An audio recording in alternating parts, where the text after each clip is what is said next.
네, 매일 정치권에서 쏟아지는 수많은 뉴스의 이면들을 분석하고 전망해 보겠습니다. 정치본색 심층토론 서용주 더불어민주당 상근부대변인 신인규 민심동행 창당준비위원장과 함께하겠습니다. 안녕하십니까? 네, 안녕하세요. 예, 반갑습니다. 오랜만에 신인규 변호사님 보는데 아직도 창당준비위원장이네. 상당을 단단하게 하는 거지. 단단하게. 단단하게. 그렇죠. 개혁신당 봐요. 단단하게 못하니까 지금 뭐. 아, 지금 그런 건가? 그럼 저렇게 됐잖아. 거푸집보다는 그렇죠. 벽돌집을 벽돌집을 짓기 위해서. 소가집보다는 훨씬 더 단단한 집을 짓고 있고 벽돌을 지금 굽는 과정입니다. 굽는데 오래 걸리고 있어요. 예. 빨간 벽돌로. 근데 이제 언론에서 왜 아직까지 창준위원장이냐고 많이들 궁금해하셔가지고 뭐 하여튼 앞으로 지켜보시면 제가 더 좋은 결과로 네, 그럴 것 같아요. 부탁드리도록 예. 하겠습니다.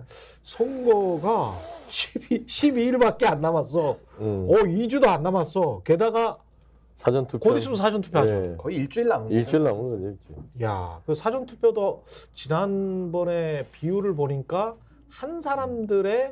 투표한 사람들의 40% 정도가 했더만요. 그렇죠. 투표율이 그렇죠. 22% 사전투표율이 그 정도 나온 것 같아요. 그렇죠. 66이었거든요. 그렇죠. 66%. 66이었는데 22를 사전투표했으니까 3분의 1이 한 거지. 예. 이제 앞으로 사전투표가 이제 학습 효과가 너무 많이 이루어졌기 음. 때문에 그리고 홍보도 많이 이루어져서 아마 사전투표가 더 편하거든요. 그래서 더 많은 분들이 이번에 아마 사전투표 하시지 않을까 그 예상이 보수 됩니다. 신문들에서 그런 이야기도 나오고 있더라고요. 사전투표를 하면 그 하는 게 뭐 이상하게 부정선거 된다 그런 말이 보수 유튜버들 사이에 돌았는데 그런 거 믿지 말아라.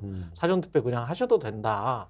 그런 이야기 많이 하더라고요. 그거는 좀 제정신 있는 뭐 분석이고요. 예, 예. 요즘 보니까 그 누구예요? 그 국민의힘의 그 저기 뭐 선거 준비하는 분께서 사전 투표하지 말라고 해서 지금 또 논란이 됐다가 그렇죠. 예, 번복이 됐죠. 아니 근데 네. 윤석열 대통령도 사전투표 하셨어요. 맞아요. 그때 대선 그치. 때도 사전투표 안 하는 움직임이 많아서 이거 네. 불안해하지 마시라라고 하면서 당시 후보였던 윤석열 대통령도 사전투표를 하러 갔기 때문에 그리고 지금은 이제 선관위의 사무총장도 윤석열 대통령 친한 분 아닙니까? 그렇지. 그러니까 그렇지. 이제는 부정선거가 더 이상 통할 수 없는 그런 환경적 조건이 이미 구비됐다라고 이게 생각합니다. 쓸데없는 소리를 하는 거예요. 쓸데없는 꼬투리 잡는 거고. 예.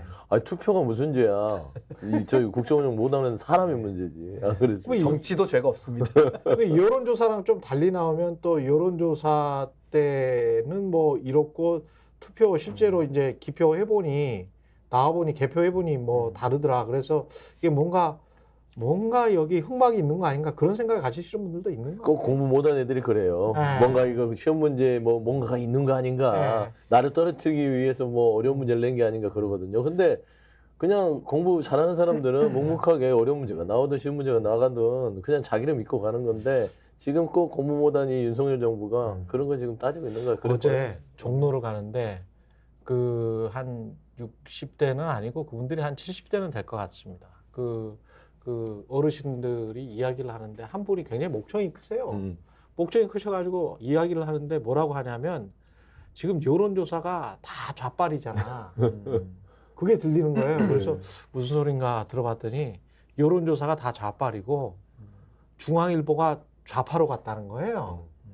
근데 조선일보는 눈치나 보고 있기 때문에 이게 지금 여론조사가 다 좌빨이어서 이게 믿을 수가 없고 실제 민심은 윤석열 대통령이 얼마나 잘하는지 아느냐 다 그렇게 응원하고 있다 그런 식으로 이제 이야기를 하는데 옆에서 이제 듣고 계시는 분들도 고개를 끄덕끄덕 거리더라고요. 그걸 네 글자로 이제 정신승리 내지는 이제 희망회로 이렇게 부르는 건데 예. 아니 이제 여론조사는 추세를 보는 거잖아요. 네. 추세를 보고 이제 공부를 하고 네. 그렇지. 민심의 흐름에 몸을 던지면 되는데 완전히 거꾸로 지금 가면서 이 사태를 초래한 거거든요. 예. 저는 가장 염려되는 것이 뭐 그럴 일은 없겠습니다만은 윤석열 대통령이 이 결과 나중에 총선 결과를 못 받아들이면서 오히려 선관위를 뭐 압수수색하거나 선관위를 또 때리려고 할 수도 있다. 이거 악마화를 네. 많이 하고 있거든요. 네. 그러니까 자꾸 죄 없는 사람들 잡지 말고 본인이 잘하면 됩니다. 본인 스스로를 잡아야 본인을 돌아봐야지 자꾸 왜 다른 사람에게만 성찰과 반성을 강요하는 것인지 네. 매우 지금 잘못 가고 아니 있다는 말하자면 것 같아요. 보수 신문들의 좌빨 성향이라는 분석이 나올 만큼을 만든 게 누군데? 중앙일보가 좌파로 쓰고 있다는 아 깜짝 놀랐어요. 그러니까 이제 그분이 뭐 어떤 식견이 있어서 그런 얘기를 안 하는 것 같고 예, 어떤 예. 뇌피셜인데 예.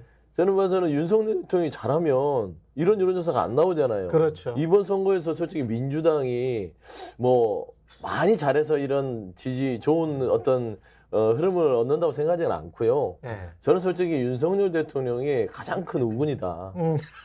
본인이 그냥 막 도와줘요. 가만히 있어도 막 이종섭 호주대사 했다가 런종섭, 텅종섭 했다가 막 황상무도 했다. 황상무 했다. 대파 들고 흔들고 대파 들고 흔들고. 그러죠. 의사 정원 네. 그거 가지고 고집 피우다가 물러날 듯 했다가 안 지금 물러날 듯 시기도 했다가 다 놓쳤어요. 그러니까 국민들 네. 보면 짜증이 나는 거예요. 하려면 하고 제대로 하고 말란 말아야 되는데 의사 정원 문제도 뭔가 고민이 될 것 같으면 빨리 해결해야 되는데 한동훈은 막 이렇게 쇼하는 것처럼 뭐 정원 조정합시다 하면 또 윤석열 대통령실에서는 못 받고 안 된다 하다가 또 합시다 하면 또 유연하게 또 할 것처럼 하고 그러니까 국민들이 보기에는 지금 우라통 터져 죽겠는데 뭐 하는 거야 이런 거거든. 그리고 시내버스 같은 경우도 이게 준공영제 하에서는 사실은 정부가 개입할 여지가 많거든. 그렇죠. 그러면 그거는 파업을 못하게 충분히 사전에 막았어야지. 그리고 막을 수 그렇죠. 있어. 바로 총선 기간인데. 입이나 맞고 말이야. 예. 그런 근데 거는 못 맞고. 이게 그렇지 못 막으니까 이런 게 이제 사람들이 정치력이나 실력이 없구나. 없어요. 그렇게 느끼는 거야. 네, 그런 점에서 상당히 실망을 많이 준 것 같아요. 그리고 지금 이제 여론조사 하나씩 이제 봐보죠. 여론조사 같은 경우도 정부 견제론이 지금 지난번 MBC 여론조사보다 훨씬 더 많이 나왔네요. 정부 경제, 정부를 견제해서 야당 후보가 당선돼야 된다. 56%, 여당 후보가 당선돼야 된다. 38%, 56대 38. 지역에 따라서 어쩔지 모르겠습니다만 서울도 지금 상당히 차이가 그렇죠. 다시 나버린다고 하니까. 네네네. 예. 그러니까 저는 이 수치를 보고 물론 네. 이제 정확하지는 않지만 지난해 있었던 강서구 재보궐선거 재보궐선거. 딱 그 수치예요. 거의 비슷합니다. 그러네. 17.7% 차이가 났거든요.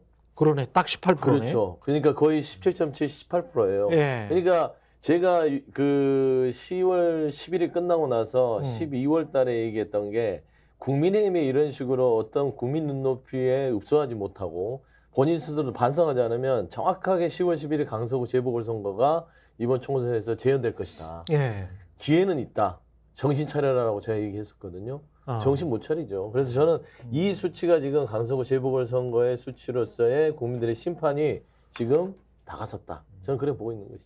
그러니까 이제 그동안에 했던 그 실정에 대해서 이제 총체적인 성적표를 지금 받을 시간인데 뭐 그동안 한동훈 위원장 와가지고 뭐 공천 국면에서는 아주 잠깐 그 혼란을 틈타서 윤석열 대통령 얼굴이 안 보이기 시작하니까 그렇죠. 상대적인 착시 효과 속에서 이제 국민의힘이 올라가는 거 아니냐. 그리고 실제로도 여론조사상으로는 국민의힘이 분위기가 좋았던 적도 분명히 있거든요. 예. 근데 그것이 이제 조국 혁신당 등장과 함께 이종섭 피의자를 호주로 보내고 이런 것들이 막 맞물려 오면서 이 정권이 이제 도저히 이제 못 참겠다라는 그 인내심의 역치를 넘어선 상황이라서 전 지금 이제 뭐 총선이 거의 2주일 내지는 사전선거 기준 일주일 남았는데 지금은 백약이 무효다. 그냥 무릎 꿇고 맞아요. 살려주세요를 해도 지금 국민들께서 아마 동정하는 여론도 많이 없을 겁니다. 제가. 스픽스는 말하는 언론입니다. 대세는 유튜브, 그중에서 스픽스.